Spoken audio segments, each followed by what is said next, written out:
Welcome and thank you for joining our webinar today. Are you tall enough for the risk management ride? Featuring Brenda Ferraro and Steve Roesing.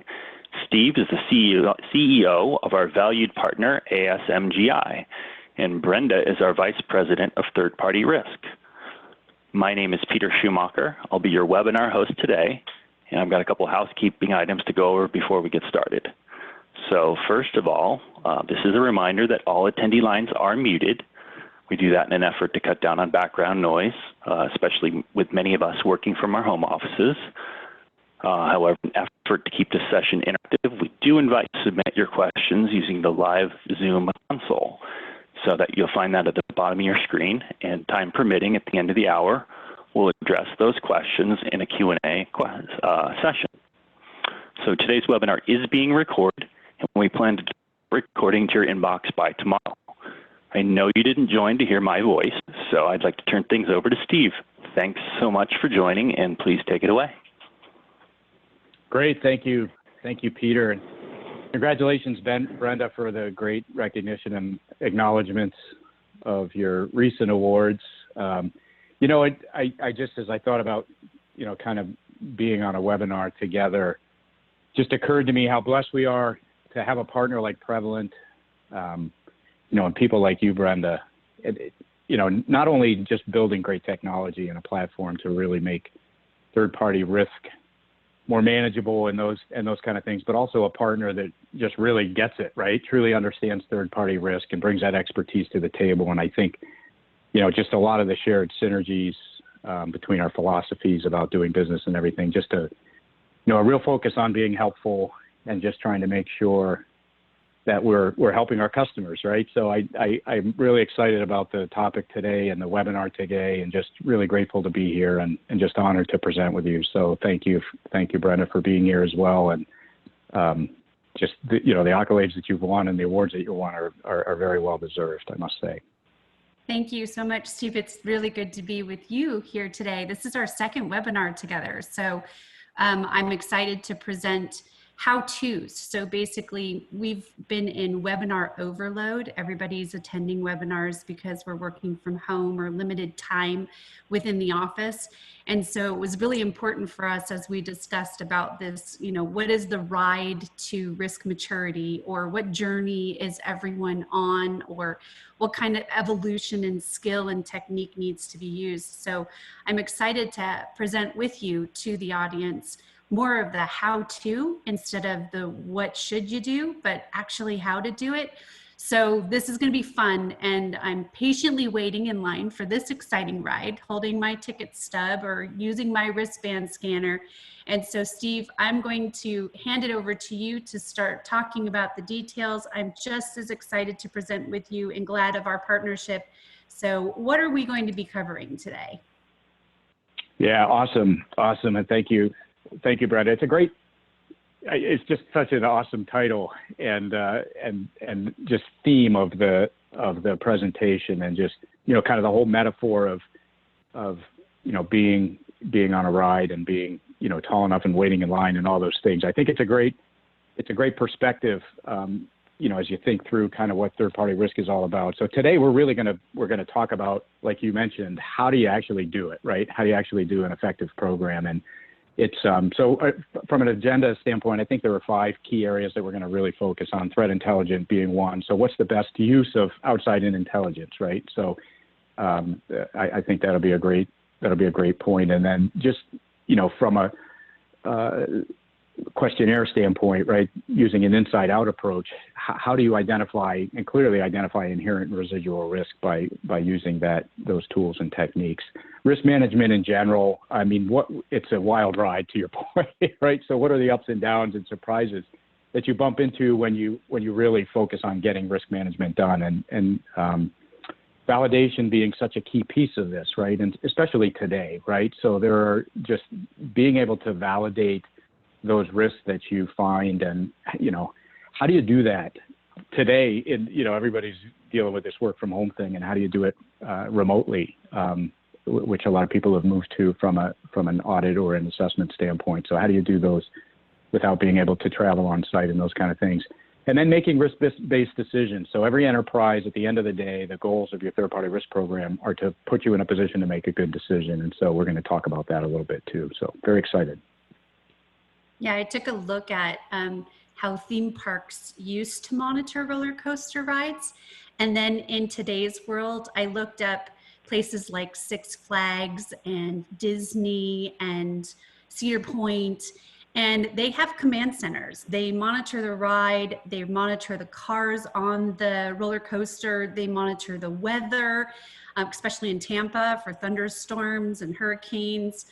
They monitor the lines of people and how to flow the people through, and if they have to expand the waves that you have to go through in the, call them the snake waves, and so much more. And this is exactly what's needed for proper risk management. I'm sure you and I can talk about this topic for more than an hour. However, we only do have an hour, and we want to leave time for questions and answers. So let's take a look at the risk management ride in a visual form. So my dad is an architect, giving you a little bit of information about me, and my mom is a teacher. And so what I did was I looked at what a roller coaster ride looks like with the ups and downs, and how do you have to look at risk management for that type of a ride. What are the things that you need to do in order to get to the top peak of the roller coaster? What happens when you're getting ready for the next very stomach wave hump that you go over? And so really we have to look at identify those risks by profiling and stratifying the risk. You may be looking at inherent risk, or maybe your key control attributes by using questionnaires or a vendor tiering approach, or using your threat intel. So we'll talk about all of those. And then of course we talked about verifying those risks.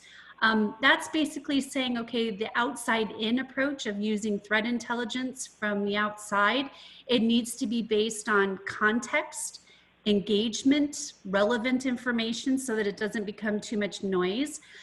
You discussed, Steve, about validation. A lot of companies aren't able to go and do on-site visits anymore. So we're finding new ways to validate risks based on control protocol testing and evidence review.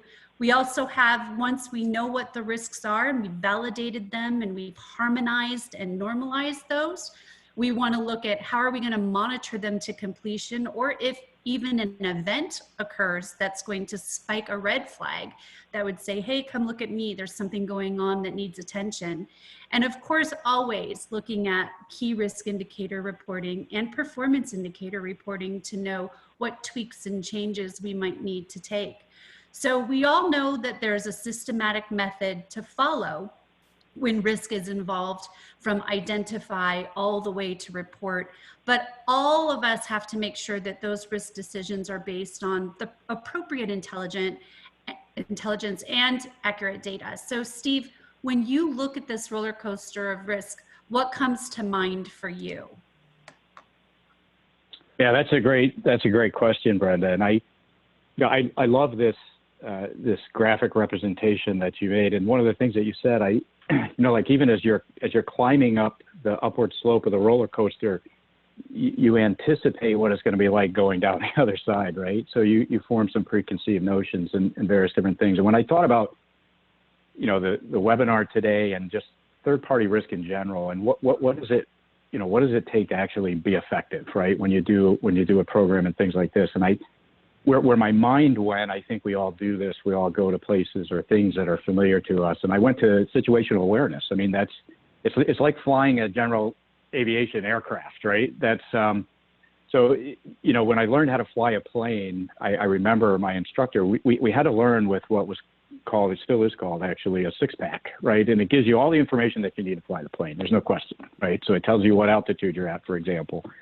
It tells you whether you're increasing in altitude at what rate, and if you're decreasing in altitude at what rate, or how fast you're going, and all these different things, what direction you're flying in. So you can actually fly the airplane with that information. But I think what people realize, this technology evolved and various different things, like, wouldn't it be nice to have additional information, right? More situational awareness. And you could think about it at like weather, for example, right? So let's say that you want to fly today and you look out your window and the sky's all blue and you say, hey, thumbs up, I'm going to go fly my airplane, right? And then what you don't know is that 20 miles south of you, there's a thunderstorm that's headed your way at 20 miles an hour, right? So in an hour, there's going to be no visibility and a thunderstorm happening and all those things. You don't even know that, right? So it just really, to me, it really mapped very closely to what a third-party risk program is like. A lot of these things are similar in that if we don't, do continuous monitoring or, receive threat intelligence or outside-in intelligence, we just won't even know it exists, right? So, so it was a neat metaphor for me. A little bit different probably, but very similar in that I think the things that are key to making good decisions are the same. And so from that perspective, I think it mapped very closely to the roller coaster ride and third-party risk in general. So if I think about situational awareness in general, there are really four things that occur to me that are absolutely paramount in being able to do it effectively. First, you have to know the risk exists, right? So again, we could treat that like the outside-in monitoring, doing threat intelligence, or any kind of feed that you get from threat intelligence, right? You wouldn't even know those risks exist if you did not have them. So knowing that they exist is paramount and is probably first. And secondly, you have to understand the risk, right? So now when you see that something's happening, you have to know that it's a risk. You have to know what your what your tolerance for risk as an enterprise is, and how you would rate the risk and do all those various different things and position yourself to make a good business decision. And then next, you have to actually do that, right? So you have to take all this information that you have, that you now understand, and you use it to make a good business decision, right? So anyway, that said, this is how we decide, how do we treat the risk, how do we prioritize the risk, how do we rate the risk, how do we do all those things. But then the fourth part is, again, equally as critical, and I think often gets left off, but we have to manage that risk ongoing, right? Just the one and done approach to managing risk doesn't really work, right? The risk could be gone today and then it can be back again tomorrow, right? So we have to monitor ongoing to make sure that new risks don't show up, to make sure that the existing risks that we mitigated are gone, validation of those things. So again, when I think about third-party risk, a lot of the challenges come from this old model, like the six-pack when you're flying a plane, right? These gauges that tell you what you need to fly the plane. It's not unlike having a spreadsheet and moving from the old kind of model, like try to manage third-party risk via a spreadsheet and moving to a modern third-party risk management platform, or leveraging technology to take advantage of new pieces of information and those kind of things. So that's, I think at the end of the day, what really got solidified as I thought through this process was that third-party risk is situational awareness, right? There are just so many parallels there. Yeah, I think that each of the points you've made are critical to that successful risk management life cycle. And what stands out for me the most is that there are many managed services and platform companies that are available to help mature anyone's third-party risk management program. And specifically in the risk management space, I'm seeing that there are GRCs or IRMs or threat intelligence or standard questionnaire tools that they're all coming to play, and it makes it confusing for companies to know which direction to go, how they intercorrelate or how they talk to each other, and the opportunity to get from that six-pack that you talk about, or get through the description of the roller coaster and belt it in. So at Prevalent, what we do is we like to look at the great work that the companies have in place today as a first how-to, just to perform a maturity assessment to say, you know what, your company is doing something, and here is what we see that might be opportunities for growth and or improvement to your third-party risk management life cycle. And there are ways to manage and measure and make sure that whatever you're measuring, you're managing to the appropriateness of your risk appetite or tolerance. And then another area where two techniques are being used is, in order to have success, you have to first know your vendor universe. And many companies are still trying to figure out who their vendor universe is. And I advise you, don't go into analysis paralysis by trying to get a holistic view of your vendors. You'll have ways of doing that by either going and seeing who you're spending money with, or going to your procurement office to find out if they have a list to start with. but you have been doing assessments. So keep on doing those, but do them in a more methodical and more mature approach, where not only are you identifying the risk, but you're not setting it on the shelf as shelfware. You're monitoring those risks and managing them to completion. Another way is, we're going to be talking about this a little bit more, but threat intelligence reporting is becoming very popular by helping to determine priority of vendors and risks need to be addressed first. So say, for example, you have 5,000 vendors that need to be assessed or looked at for due diligence and proper risk management, but you just don't even know where to begin. Outside-in threat intelligence can give you the ability to see where in the outside world with threat feeds, they're having some challenges. And those challenges, if appropriately contextualized, will be able to tell you, here's a bucket of, or a grouping of, those third parties that need to be looked at first.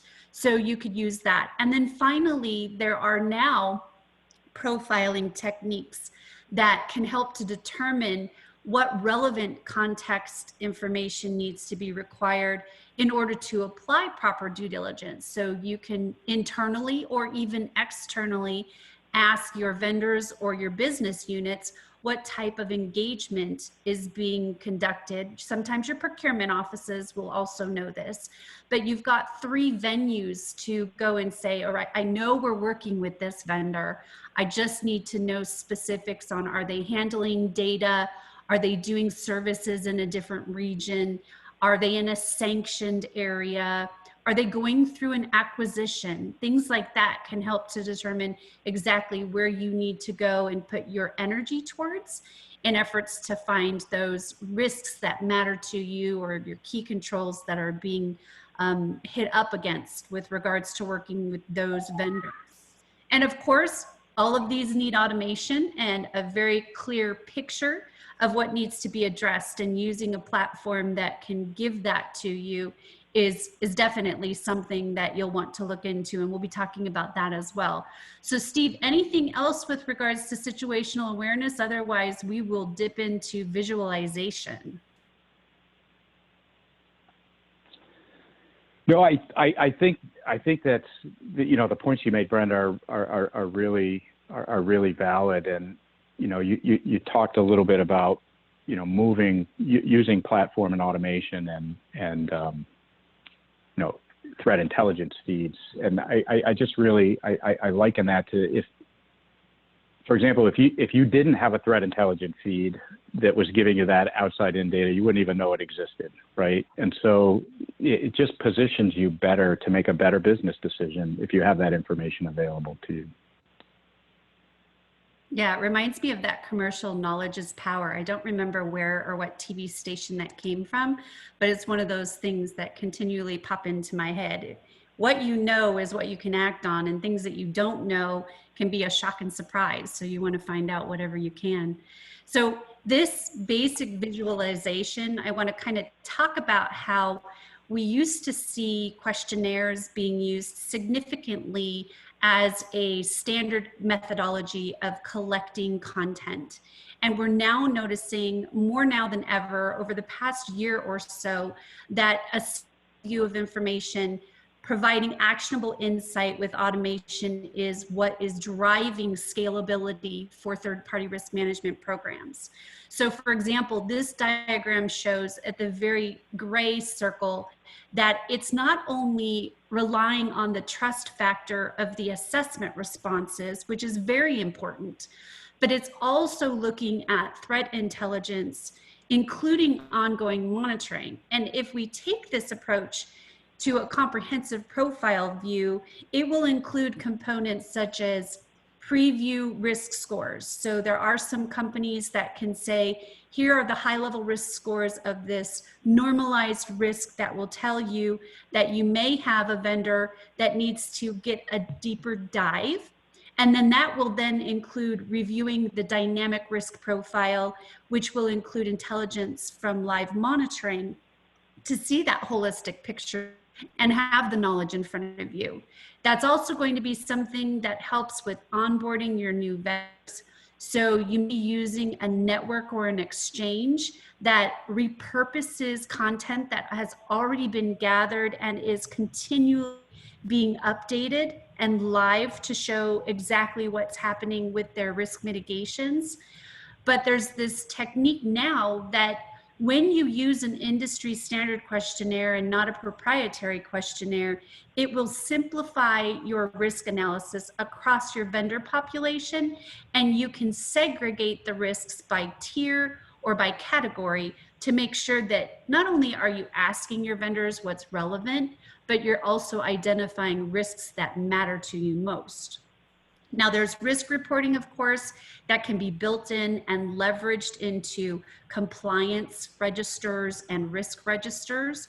So say, for example, I've talked about this many, many times over the past couple years, but not every company is following NIST, and not every company is following ISO or both, but they want to see when the information comes to them how compliant their vendor is with NIST if they're a NIST shop, or how compliant they are with ISO standards, or privacy GDPR, or CCPA and the like.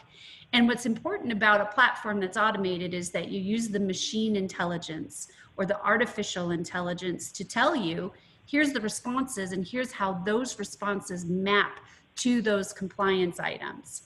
Now, and then lastly, the other thing that's really important is just the insight from the historical cyber views for threat intelligence, but also the business monitoring events. Many risk scoring companies will give you the cyber and they will toggle into some of the business monitoring, but it's important to use companies like Prevalent that can give you vendor threat monitoring that includes things like BitSite APIs, or Experion, or Recorded Future, and things that have been fed into and already mapped. So many companies will use only cyber, that, like I talked about, but they're noticing that business intel is the missing component for true risk realization. So my guidance on how to for this is make sure you have a platform that can provide you the association and the questionnaire responses of threat intel for cyber and business, and they automate that, harmonize it, normalize it to say, we see a risk in the questionnaire, but in the threat intelligence, it's not showing up. So there might be a deviation and that needs to be normalized. Or we've done a validation exercise where we virtually tested their control and we find that it's okay. So we need to be able to harmonize that risk so that it's not showing up as something that's negative versus it's positive, or even vice versa, a compensation control. So Steve, I'm sure you have more to offer on this contextual and automation perspective to risk management. What would be your guidance? Yeah, thanks, Brenda. This is an awesome slide, by the way. There's so many things in here. We could spend the whole time just talking about this, but there are a couple things that really jumped out from your discussion. And one is, and again, this kind of goes back to using the old spreadsheet model, right? Doing the assessments and sending them out to vendors and having them fill it out and send it back, and doing that once a year, right? So one of the challenges with spreadsheets is being able to correlate events and, scale it, quite honestly. But even the composition of the questions themselves, right? What I've seen a lot of enterprises do is, it used to be, we all know it used to be like somebody would ask a question, do you do DR? That was the question, right? And of course, everybody said yes, right? And so they sent the questionnaire back in, and we were like, trying to evaluate the questionnaire, saying, okay, they do DR, so we're good. We check that box, right?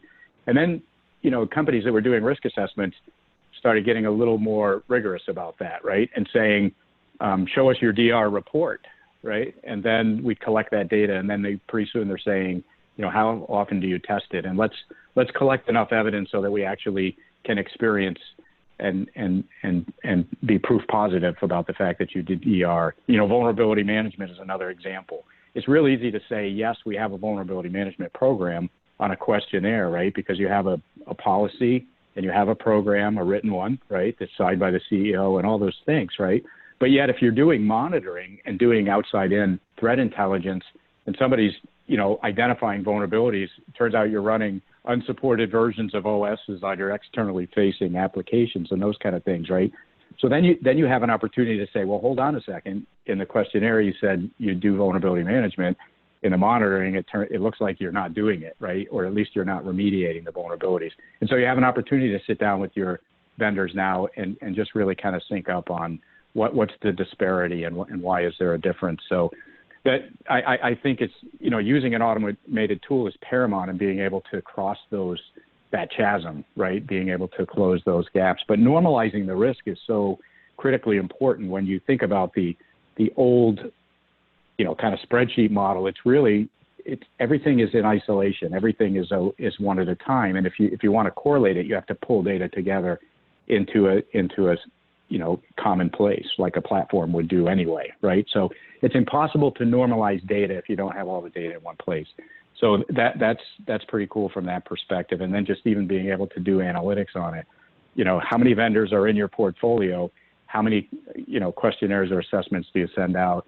And how likely is it that you're able to analyze that data? I mean, it's impossible really to scale the spreadsheet model. So I think a lot of the things that I think that are important in a third-party risk program today are not really possible in an old model. So it's pretty cool. I think it's a great slide, Brenda, and I think there are a lot of pieces of information that we can gather, expand on as a result of this.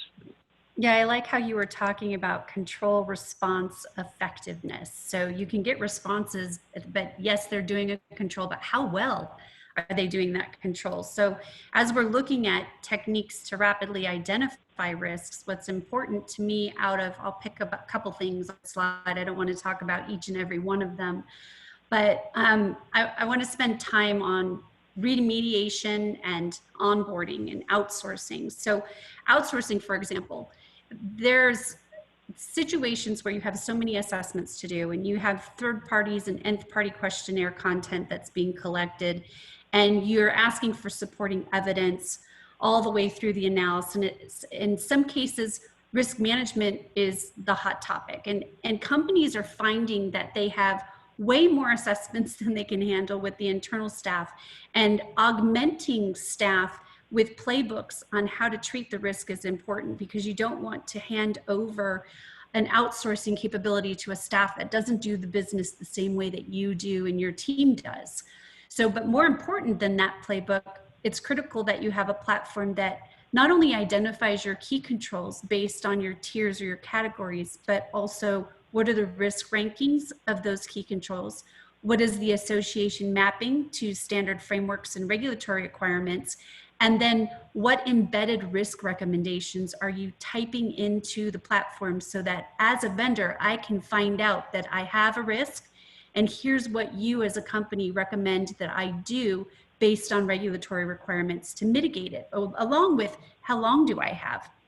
And then remind me that I have something to do, because I'm busy just as much as everybody else. So if you tell me that there's something that's coming and you remind me that there's a mitigation that needs to be done, and then when it's due, if I haven't turned something in, and negotiate back and forth with me with regards to how long I have to mitigate that particular risk. Now, when I say risk recommendations, I literally mean that you want to the vendor information that they need to know to remediate it, but you also are going to perform, if they're a high risk third party, a virtual validation, and in your platform it should tell them, thank you for performing the collection of content and giving us your information, and we've run a threat intelligence report and we've harmonized that. We want you to correct this risk, but also we're going to need to do a virtual visit to test the protocols since you're a high-risk third party. And your reports should reflect to them what you're going to need them to do in efforts to get prepared for that validation. And that's going to save a lot of time and money, not only for you, but for them. Now, implementing a full vendor lifecycle from onboarding and management of the vendors, you shouldn't just be looking at your key performance indicators. You should also be looking at your key risk indicators. And that's going to elevate your program to inform not only your assessors, but also your risk managers, and your directors of your TPRM program, executives, and the board on what they should care about. Data can become so cumbersome, and in many cases, it looks like a lot of noise if you have to look at it. So taking that and being extremely contextual and relevant, it's going to help you to have those stories and communication with the executives at least to say, here's what we're seeing. Now, the how-to for me here is to press upon influencing you as an attendee to this webinar to migrate to standard questionnaires, or at least use a questionnaire that has been mapped to what not only your TPRM or supply chain management team needs to know, but also be able to slice and dice that information to share to the departments such as procurement or risk compliance or privacy and others.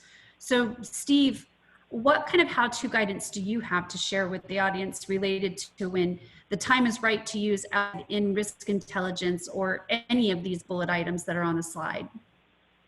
Yep. Yeah, that's a great question. So I think there are some pretty standard use cases where it just makes good sense to use outside in intel. And what we find a lot of times happen in enterprises is like security gets asked, or compliance, or the risk department, they get asked to the train's already left the station, let's put it that way, right? So somebody's completed a project with a custom application developer or whatever the case may be, and then they go back and say, here's the risk rating on this vendor, or whatever the case may be. But wouldn't it be neat if you had a mechanism for like taking a quick look while you're doing the selection process on who the vendor's going to be, right? If you could just do an outside in quick look at what the risk profile from that perspective is. You don't have to even complete a full risk assessment, but you just have some basic information. If somebody isn't within a threshold, they're just out, right? If they don't encrypt their data in transit and at rest, for example, right? Then why would you even use a vendor like that in today's world?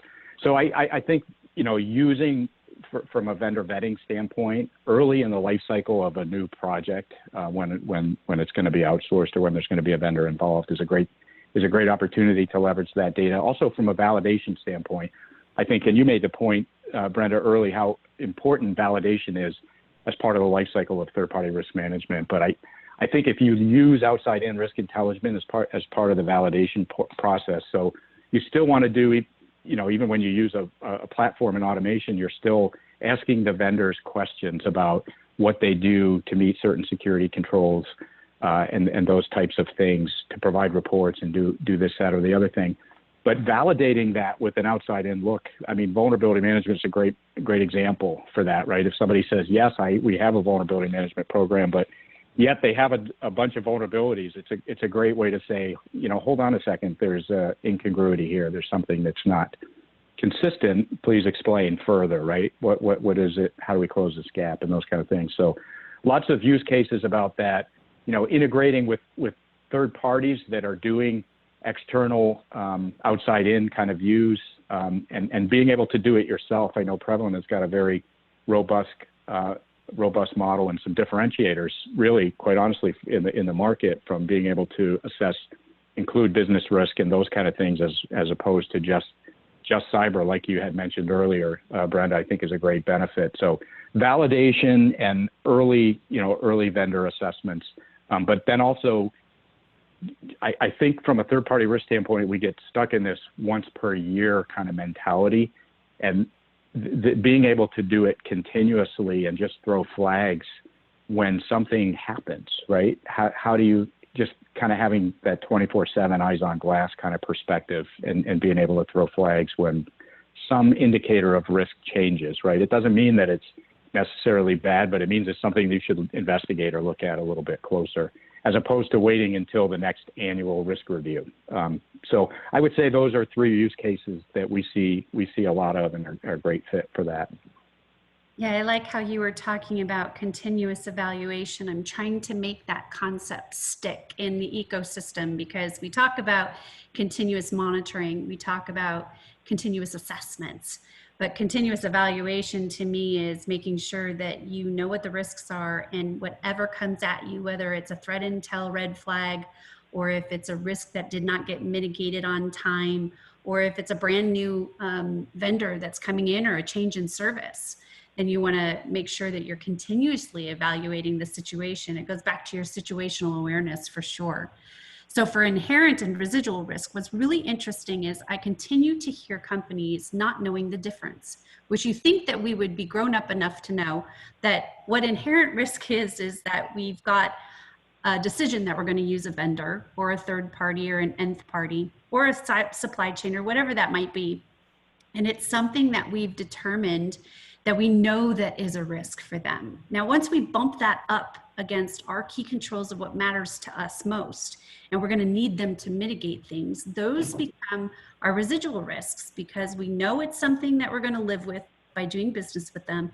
And it's a risk that we're going to help them to mitigate or track the mitigation to closure. And then once it's closed, of course, we're going to start talking to them about, let's now make sure that it's mitigated to our expectations and we're all copacetic.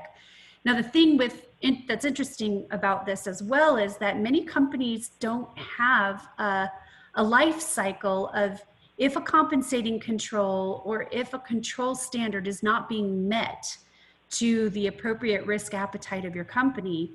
There are some companies that don't have business unit owners that own the risk, and it's the third-party risk management company who is providing the business unit the awareness, but there's a disconnect on who really owns that risk, and having to go through a culture change based on that maturity cycle of giving someone the ability to have the authority on we're going to accept this risk, or we're going to mitigate it, or we're going to go back to the vendor and say, I'm sorry, this is something that has to be fixed before you play ball with us or go on the roller coaster with us, for example.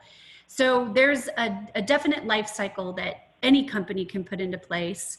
It takes approximately about a month to 2 months, maybe at most 3 months, to put a steering committee together if you don't already have one, or you can repurpose some of the committees that you already have in your company. You may be able to use your risk committee.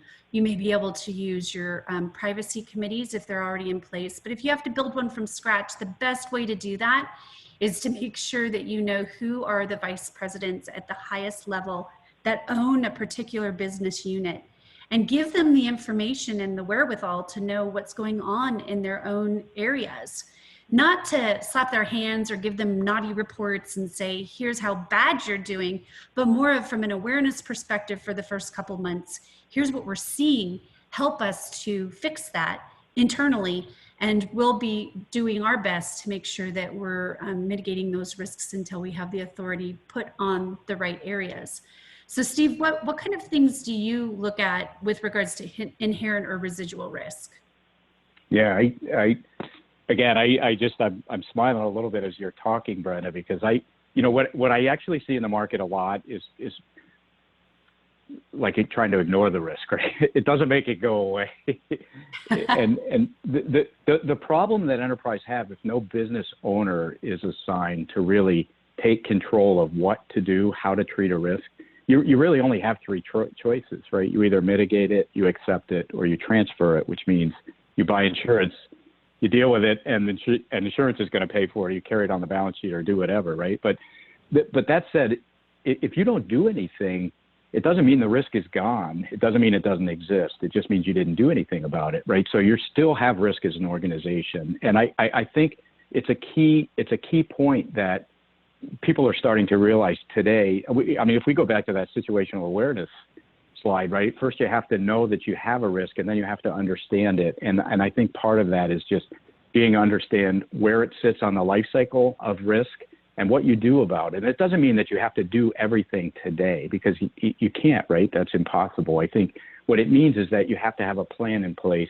to be able to treat the risk or switch vendors. I mean, quite honestly, if you have a vendor who's not encrypting data at rest, for example, it's easy for me to say, like, why would you use that vendor? But a lot of people are putting, unstructured data or even structured data in cloud storage, and it's not encrypted.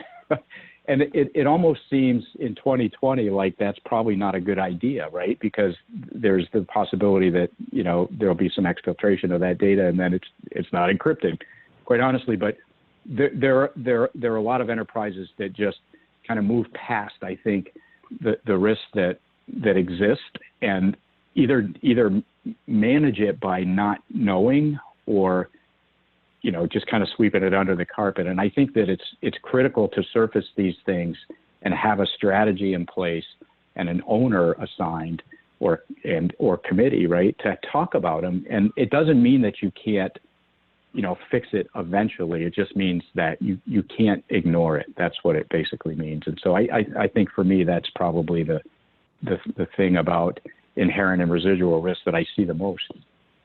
Yeah, I think what comes to mind when you were talking was some companies will say, if I know about the risk, I have to do something about it, and I'm not prepared to do anything about it yet. And I'd love to debunk that, because I was in the same position at one time at one of the companies of which I worked, and we made sure that the policy was very specific, that said we will be addressing high risks. So at least identifying that there were risks that were low and medium was important, and sometimes those could change. So having an automated platform that would adjust accordingly was critical, but at least letting the auditors know that, and even the internal auditors, not just the ones that were from the outside, to say we are focusing on the high risks, and here's what we're doing, and we've identified our key controls, and here's the risk remediation that they have to have in place, and here's the timelines that we feel are acceptable until we negotiate otherwise, is really powerful.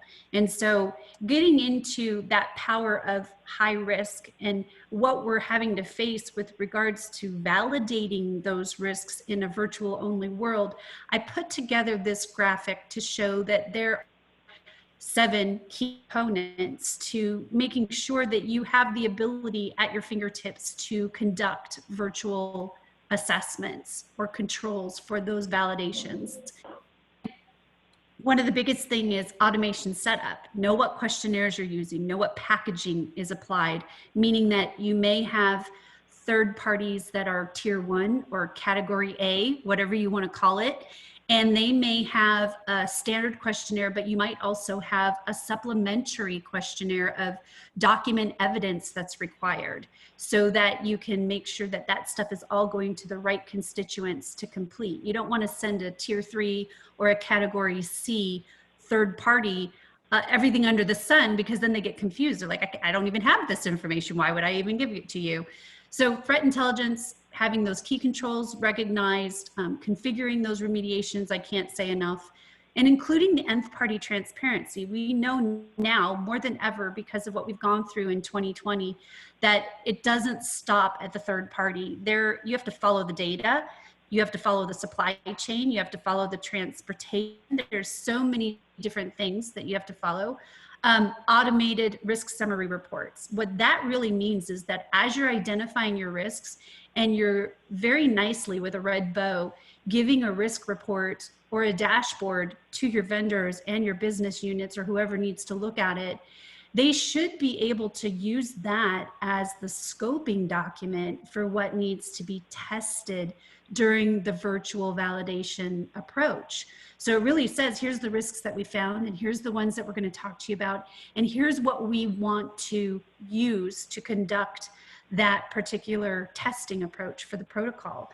And so when you conduct that virtual assessment, it will be, of course, that plan, do, check, act approach, but it will allow people to use one platform to give the information or to share the data. Now, harmonizing that with your questionnaires, your threat intel, and your virtual assessment findings is going to be key, because then you're going to distribute that final risk report to the constituents who need to see it. It will give guidance, it will have the right actual intel, and then continuously evaluating and reporting those things to closure, so that you can go to the board to say, this VP is doing excellent in their area. They're owning the risks. They're helping us to close them. Here's what we're providing them on a continuous basis. And then here's where we have our top risks that we need to, as a community, resolve, not only internally, but externally, and share the wealth of maturing. But what do you kind of think of when you see this with regards to the virtual world that we're living in and how we validate? Yeah, again, I think it's a great slide, Brenda, and I go to the nth party thing, and you talk about this a little bit, but one of the areas that I think is a common problem in third party risk is that it never stops at the third party, like you said, right? And a good example of that is our public clouds, Azure, AWS, Google, right? The three bigs in the public cloud environment. Almost every SaaS application that's out there leverages a public cloud environment for storage, right? So there is automatically a fourth party involved that's housing your data automatically. And so if you only assess your third party, you're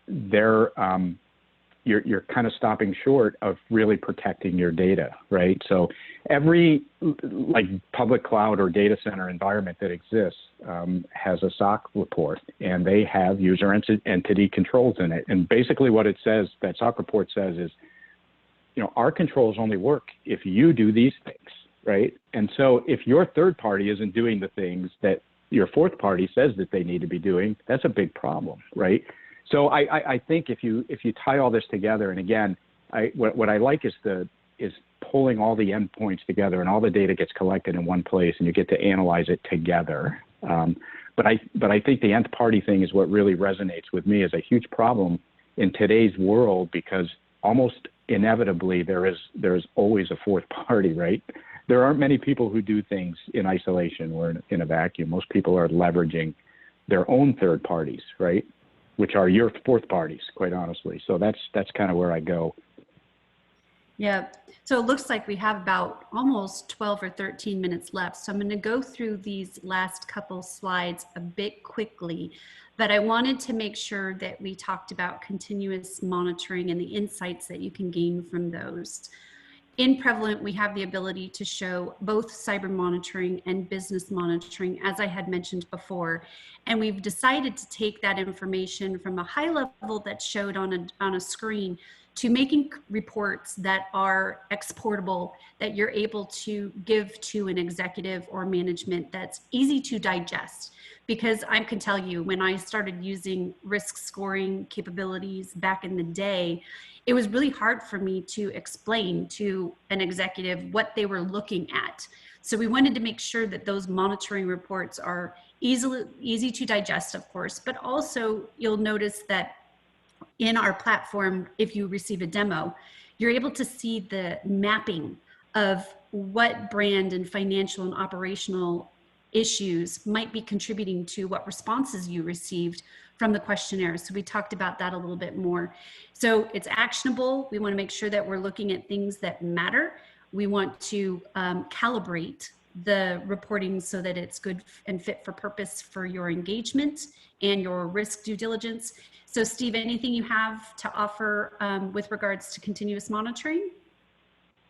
No, I think it's great, but it's worth noting, Brenda, that I think Prevalent does a really good job of pulling together relevant information. And again, if I was going to use the situational awareness and the general aviation piloting, kind of metaphor, you basically have visibility into, are there other aircrafts around me, right? You're getting all this information from threat feeds.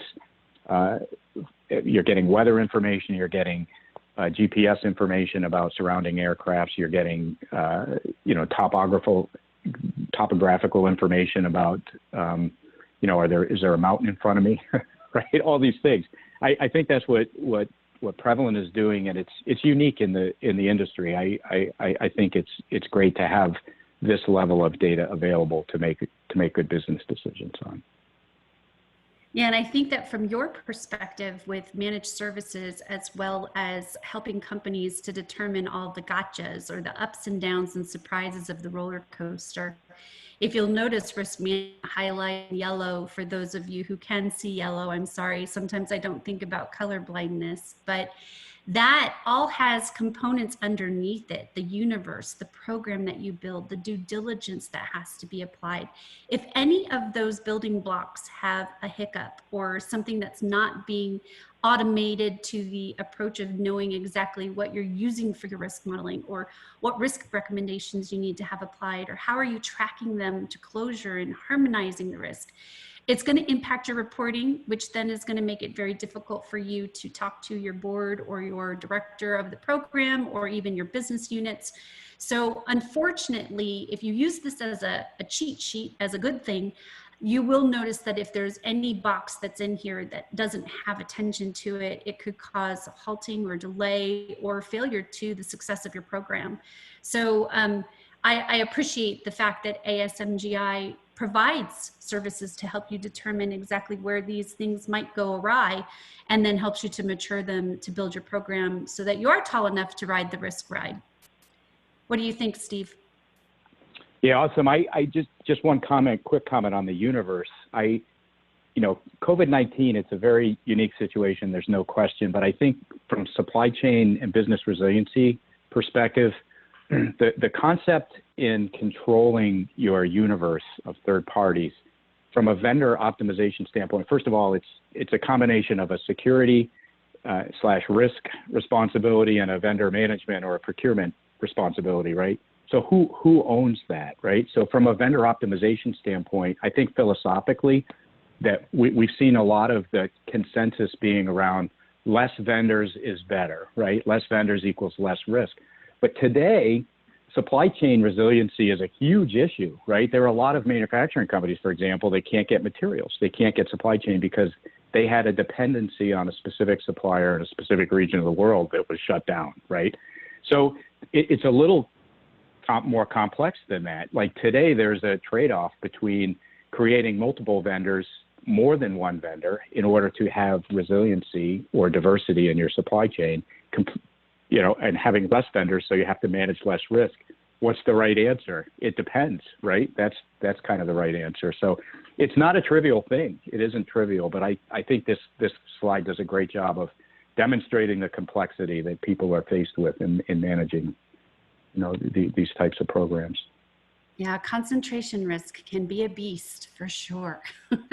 So if we move into risk reporting, automation, of course, is key, making sure that you're in a secure repository. So for example, we at Prevalent have our reporting in Amazon Web Services. So you're not extracting data out of where the secure storage is.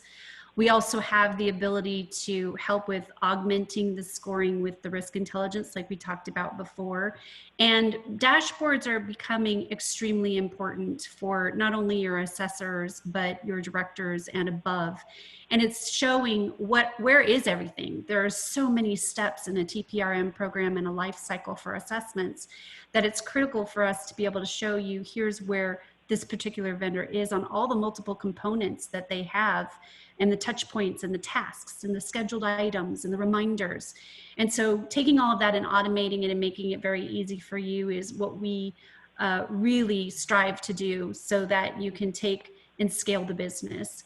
So I'm sure that, Steve, from your perspective, that's helpful from a managed services and partnering perspective as well. Yeah, indeed. And just being able to have all the data in one place, it's just huge, right? So, we could have a discussion about dashboards that lasted a long time, right? It's very easy to overdo it with data. There's no question, but again, just having access to the data and being able to do intelligent things with it and make sure people have the information that they need to make good business decisions. I think that's really what dashboards and reporting is all about. Agreed. And so when we talk about holistic pictures, we wanted to share with you that here is what Prevalent looks at from all of the components that can be fed into a platform. Now, comprehensively, this looks like a lot, but we have ways to help you to crawl, walk, and run to your program. Or if you're heavily mature, we have the ability to show you how to leverage everything at once. It depends on your likeness of how you want to go about doing your assessments and where you are with your current program, which I always love to say, doing something is better than doing nothing. And then leveraging platforms and service supports to get you to the highest level of maturity to make things easier for you is exactly what we want to do. So remember, when you're putting your program together, there's just so many components. So one of the things that I look at the most here is industry partnerships, making sure that you're working with a company that has knowledge and subject matter expertise in your industry, because not every industry is like for like. We do share a lot of security controls, but there are some components that are very specific and particular. And then having technology integrations. You're not going to want to walk away so much from your ServiceNow or your RSA Archer GRC programs. And if you're using Prevalent as your engine to do all of the heavy lifting of identifying and tracking the risks, then that information needs to easily API into the different technologies that you already have in use. So Steve, what pops out for you that's important? Yeah, I think there are a couple of things that this slide does. One is it definitely is complex, right? And so we said this right at the onset of the presentation. Third-party risk programs are very complex, and to try to do all these things in a manual fashion is futile and painful, quite honestly, right? But being able to have access to all this data in one place, I think, is critical. And what I mentioned, Brenda, about working with a partner like Prevalent and yourself, it just, having that expertise in a domain is so critically important, because there's so much to consider, right? And just enterprises don't have time to consider everything that needs to be considered, right? I have a lot of people that ask me today, what should I be doing, right? What should I do? And I'd love to answer that question every single time, right? But if I did that, that's all I would do. So it's really important to work with people that, that really understand what they're doing. And I think this is a great representation of all the things that need to be considered when you look at a holistic program. Yeah, and so we're going to go quickly through the next two slides. Basically, here is the benefits of going on the risk ride with ASMGi and Prevalent. We'll help you to stop the pain. We will help you to make intelligent and informed decisions, and we will help you to adapt and grow. And we won't go through all of these components. This deck is going to be available to you. And for those of you who have been listeners, this entire hour, you will be receiving the recording, but also you can have access to the PDF. And then finally going into, we love to give back. ASMGi and Prevalent want to make sure that we're not just saying, here are the things that you should be doing, but we also want to provide ways to help you with risk management during the pandemic. We've got a toolkit. It helps you with many, many items with questionnaires and videos and templates. What kind of escalation paths do you need to take? What can you do for the training kit for remote working, which many of us are doing, continuity plan templates, all different kinds of things. So this is how we give back, and those are available to you on our website. And then we have a polling question. And maybe some questions that we might have 2 minutes to answer. So back to you, Peter, on any questions you might think we might be able to answer real quickly. Thank you, Brenda. I just launched the poll. A quick question: are you looking to augment or establish a third-party risk program this year? So please answer yes, no, or you're not sure. I'll leave that up, and we'll try to get to one question here before the top of the hour, just so that we can say we at least took a question. A couple of good questions have come, and we'll try to get to those offline. So Brenda, when you're talking about Prevalent and specific, you talked about automating your program, and a question came in during that time. What exactly is automated? Is it the questions being asked to the third-party vendors, or can you expand automation a little more and what that means? Yeah, so we automate the life cycle, and in using your questionnaire or a standard questionnaire, they have a very easy way to answer those with responses. We automate the chasing of the emails. So basically saying, hey, you've received registration. Hey, you have a survey to complete. Hey, we're waiting for the information, or we're going through back and forth communication. So we automate the emails. We also automate the ability to capture risk recommendations and showing risks automatically. That's also automated. And then we automate the ability to track and create tasks with rules that will allow if-then scenarios to apply within your life cycle that will say, if we have a risk, we want it to adjust to this particular risk ranking based on the tier. and we want the risk recommendation to be this, and we want the recommendation for validation to also be applied. So there's so many different flexible ways based on your maturity that we can automate, and those are just some of the few. The other thing that's automated is the mapping of the threat intelligence for cyber and business that's already been mapped to questionnaires that are standard. And then if you have your own proprietary questionnaire, we're able to map that for you as well, so that you're able to slice and dice the data using machine learning and artificial intelligence. So I hope that answered the question. Yep. Just Thank you, Brenda. Two quick things Yeah, I would add to that, Brenda. The other thing is just correlating events, right? So showing those interdependencies, like, so if you can see how one risk affects the other risk. There's a view to be able to do that, but also the compliance side, I think is a critical automation tool, like being able to pull a standard of compliance template, right? So basically, your vendor submits a risk questionnaire, it can be whatever you want it to be, and then you can see where you comply with certain controls based on, standard compliance requirements and those kind of things. Completely agree. Great, thank you. Looks like we're a little bit past our time, so I don't want to hold anybody up. It sounds like you guys have got plenty of content to fill another hour. Maybe we'll schedule a follow-up webinar. Maybe we'll do the bumper car theme, or how not to throw up after the teacups, or something like that. But this was fun, and I appreciate everything, Steve and Brenda. Appreciate everyone sticking around to the end here, and thank you so much. We'll see everybody on the next webinar. Have a good day. Thank you. Thank you, Steve. Thank you, everybody. Thanks, Brenda. Thanks, Peter. Thanks, everybody.